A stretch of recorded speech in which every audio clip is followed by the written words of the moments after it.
নীলফামারী জলঢাকা উপজেলার লিজ নেয়া জমিতে কৃষির নতুন সম্ভাবনা তৈরি করেছেন কৃষক সবুজ ইসলাম। শালম গ্রামে প্রায় ২ বছর আগে RDRS বাংলাদেশ থেকে লিজ নেয়া ৭ একর জমির ৬ একরে একই সঙ্গে চায়না ৩ জাতের কলা, বাঁধাকপি ও ফুলকপির চাষ করেন তিনি। সারি সারি কলা গাছের ফাঁকে ফাঁকে বাঁধাকপি ও ফুলকপির চাষ পুরো এলাকা জুড়ে ভিন্ন এক পরিবেশ সৃষ্টি করেছে।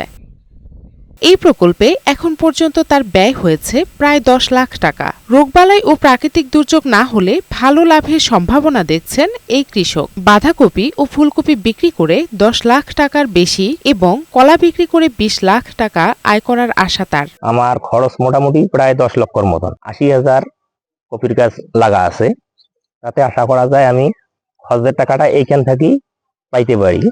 আর কলা যদি ভালো থাকে আশা করা যায় ২০ লক্ষ প্লাস হইতে পারে।